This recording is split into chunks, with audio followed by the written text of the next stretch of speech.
Hello friends,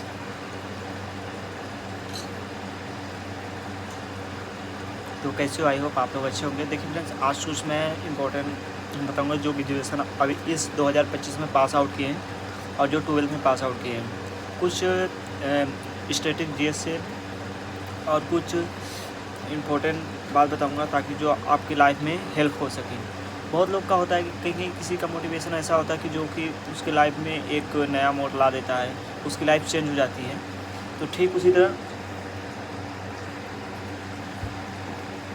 मैं उसी तरह कुछ बताना चाहता हूँ आपको। अगर जो बंदा ग्रेजुएशन कर रहा है, ठीक है, वो अगर बीए स्ट्रीम से है तो उसके लिए 2-3 रास्ते, जैसे कि आप एमए कर सकते हैं, बट एमए मत कर, एमए छोड़ एमबीए कर लीजिए।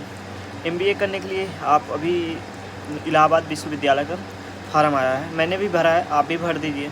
आप एमबीए है, एमए है, आप फ्री ऑफ कास्ट कर सकते हैं और पैसा कम लगेगा। और अगर एक और सवाल, आपको हॉस्टल भी मिल जाएगा।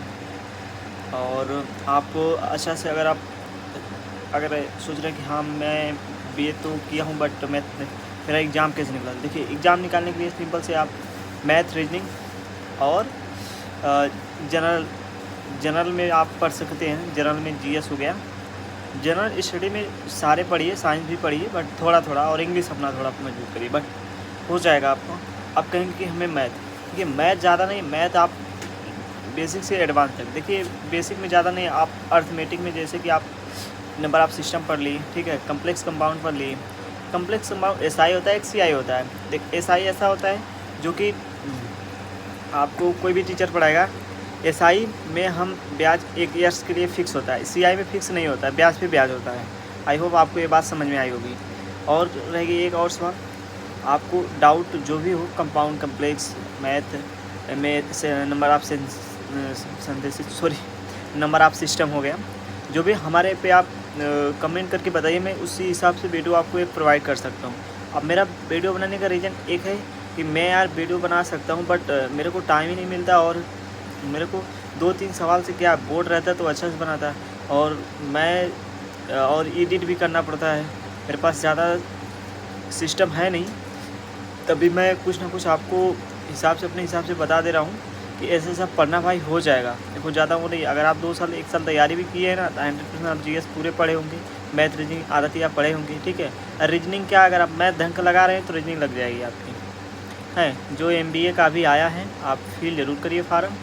और एक अच्छा है, देखो मैं मोटिवेशन यही दूँगा कि लाइफ में बहुत ऐसी चीज़ आएगी जो आपको चेंज करेगी और आपको बदलेगी और आपके हिसाब से नहीं चलेगी। आप खुद से चाहोगे कि हम अपने हिसाब से चलें, वो आपको अपने हिसाब से लगेगी। शायद टाइम होता है कि टाइम ऐसे होते हैं कि जो आप अभी तो टाइम का तुम मज़े ले रहे हो, बट टाइम ऐसा मज़ा तुम्हारे लेगी कि तुम्हें टाइम नहीं देगी कुछ करने के लिए।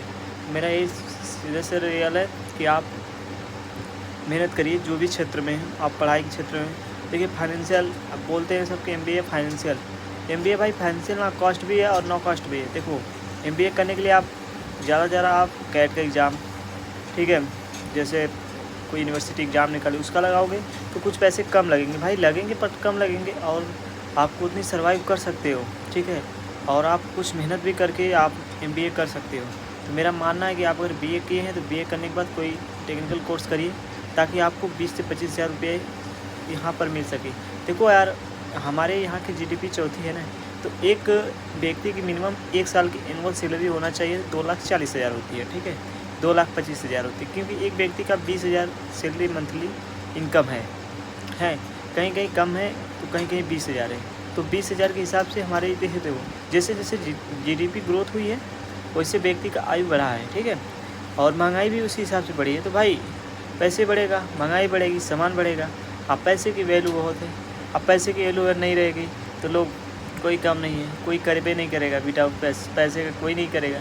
तो पैसे की वैल्यू, देखिए अब हम फाइनेंशियल में चले गए हैं, बट आपको इतनी मैं बताऊंगा कि मिनिमम इतनी सैलरी, अगर आप कोर्स अच्छा किए रहेंगे तो आपको कुछ ऊपर हो सकती है, ठीक है।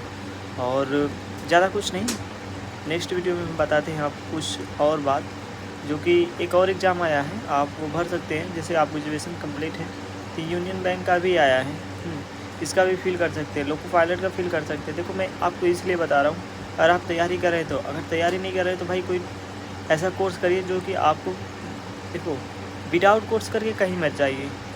देखिए यार, बहुत लोग हैं, बहुत बहुत क्षेत्र की पढ़ाई है भाई, एक क्षेत्र की नहीं, बहुत क्षेत्र की पढ़ाई है। आप अगर पढ़ाई में घुसेंगे ना तो आप पूरा ज़िंदगी ख़त्म हो जाएगी, पढ़ाई कंप्लीट नहीं होगी। अगर पीएचडी कर रहे हो ना आप, पीएचडी बोलते हैं जैसे, एमए करेंगे, नेट एग्ज़ाम देंगे, पीएचडी करोगे, ठीक है, आपको 30 से 35 साल लग जाएगी पीएचडी करने में, ठीक है। अगर आप पीएचडी के लिए कंप्लीट, चलो भाई एक तुम्हारी लाइफ है कि प्रोफेसर बन जाओगे किसी इंस्टीट्यूट में, किसी विश्वविद्यालय के, सरकारी विश्वविद्यालय, और कहीं यूनिवर्सिटी के भी बन सकते हो आप। आता है ऑफर में आता है, जैसे हमारे यहाँ सुहेलदेव यूनिवर्सिटी में आया था, जो भाई पीएचडी किए थे वो भाई हो गए होंगे, ठीक है, उनका भाई कुछ व्यवस्था भी होगा, हो गए होंगे, क्योंकि भारत में यही करप्शन चलता है। करप्शन भारत में चलने का मामला आगे है भाई। आप कहीं किसी दूसरे देश का देख लीजिए, कोई 1% 0% करप्शन है, भारत में 94%, 94% करप्शन पे चलता है, 6% मेरे हिसाब से है, मेरे हिसाब नहीं, सबके हिसाब से भाई। आप पढ़ के देख लीजिए एक बार, पॉलिटी और भारत की अर्थव्यवस्था, ठीक है, आप नेशनल सिक्योरिटी पढ़िए, आपको पता चलेगा कि भारत के नेशनल सिक्योरिटी कैसी है, ठीक है। आपको बहुत कुछ ऐसी चीज़ें जो कि आप अगर पढ़ेंगे ना तो आपको बहुत जानकारी मिलेगी। खासकर जो भी इसी यूपीएससी एस्पिरेंट वाले हैं, सब बंदे पढ़ते हैं, उनको पता होगा कि सरकार कैसी है भारत की। भारत की सरकार, जो भारत के संविधान से सरकार नहीं चल रही है, उसके विपरीत चलती है भाई। आजकल सब नेता बनते हैं, बट जो नेता बनता है ना, तो एक बार जनता को देखने नहीं आता है। आने का क्या कारण है? क्यों आएगा? तुमको तुम्हारे मुंह पे 150 मारेगा, तुम नेता का गुड़ गाने लगोगे, नेता चला जाएगा। इंसान होना चाहिए कि जो जनता है कि पैसे नहीं लेना चाहिए, नेता को ऐसा चुनना चाहिए। बहुत लोग को नेता के बारे में पता नहीं है कि नेता क्या होता है, सिर्फ प्रधान के बारे में पता है कि प्रधानवा ऐसा वैसा। अरे आप कभी मंत्री, विधायक, संसद को जानो, उनका हक क्या है, वो क्या क्या आपके लिए कर सकते हैं। वो संसद भवन में जा सकते हैं, तुम्हारी बात रख सकते हैं। वो बात क्या रखेंगे, अपनी प्रोफेशनल तरीके की जीना सीखेंगे भाई। मैं निंदा नहीं कर रहा हूँ, बट सही कर रहा हूँ भाई। आप पढ़ें, आप एक बार ना, आप यूपीएससी एस्पिरेंट हैं, आप पढ़ें एक बार तो आपको पता चल जाएगा किसकी कीमत कहाँ पर है, ठीक है। तो नेक्स्ट वीडियो मिलते हैं, और ये मेरी नेक्स्ट कल वीडियो अपलोड हो जाएगी, क्योंकि मैं अभी घर पे हूँ, ठीक फ्रेंड्स। तो अभी मैं जाने वाला हूँ, तो मेरा 10 तारीख को पेपर है, पेपर देने के बाद ही जाऊँगा, क्योंकि पहले जाऊँगा फिर आऊँगा, अच्छा नहीं लग रहा है, धूप आना फिर जाना, उधर तो आ गया था फिर चला गया था। नेक्स्ट वीडियो मिलते हैं फ्रेंड्स।